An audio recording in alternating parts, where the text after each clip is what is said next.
Nah, ada orang yang kalau pas kambuh itu asam lambung naik, dia terasa penuh di ulu hati, kemudian napasnya tersengal-sengal, sesak napas, kemudian dibarengi dengan jantung berdebar dan muncul apa namanya keringat dingin. Nah, ini bagi sebagian orang nih ketika saya tanyakan ada gejala ini. Jadi asam lambung naik, nafasnya sesak, jantungnya berdebar, keluar keringat dingin. Ini masih masuk kategori kalau kalau saya boleh coba apa ya, kalau saya coba ya namanya panic attack ya. Kalau coba saya apa namanya klasifikasi gitu ya pada kasus yang tadi itu, pada kasus yang ketika dia asam lambung naik kemudian naik ke ulu hati, ke diafragma, kemudian begah sebah gitu di daerah eh, daerah ulu hati sebelah kiri atas, biasanya dia hipokondria kiri atas.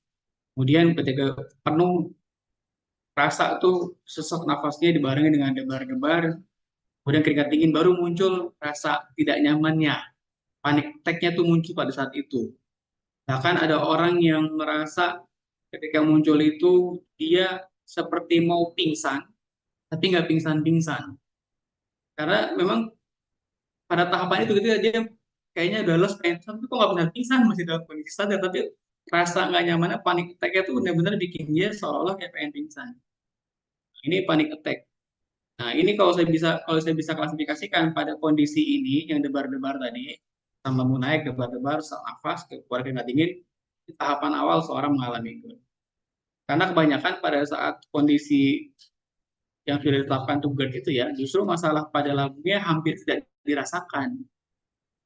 Iya, penuh ulu hati nih kan, Pak. Penuh ulu hati kata Pak Darga ini, penuh ulu hati, jantung berdebar, cemas Pak. Nah, pada saat itu baru muncul cemas, panic attack.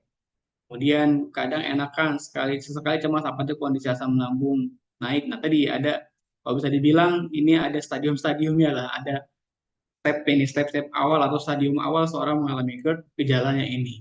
Maka kalau sudah mulai ngerasa ada rasa sakit atau begah atau penuh di hipokondria kiri atas atau ulu hati kiri atas, di bawah kadang-kadang berdebar dan sesak nafas kemudian keluar keringat dingin, maka langkah yang harus diambil adalah lakukan terapi segera. Ya, lakukan terapi segera. Kalau kita bicara korespondensi basic nih, takut keluar rumah sendiri, mas selalu cemas, ini gak dialami. Jadi ini kayak saya lihat tuh banyak pasien-pasien GERD di sini nih.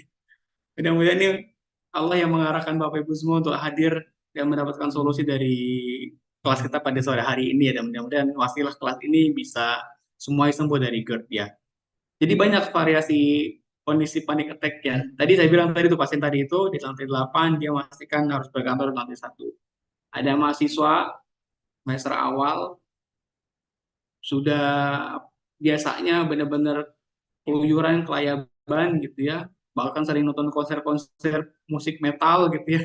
Tiba-tiba ketika kena GERD nggak bisa keluar rumah kan, kalau konser kan penuh orang pada nonton gitu ya, penonton penuh di bawah. Itu boro-boro dia mau ke konser, penuh orang di lapangan atau di penonton gitu ya. Sementara ketika keluar rumah aja, kalau ngeliat orang takut keluar rumah aja, kalau di tempat keramaian dia takut, udah nggak bisa nyetir sendiri, udah nggak bisa bawa motor sendiri, udah nggak bergaul, jadi menutup diri.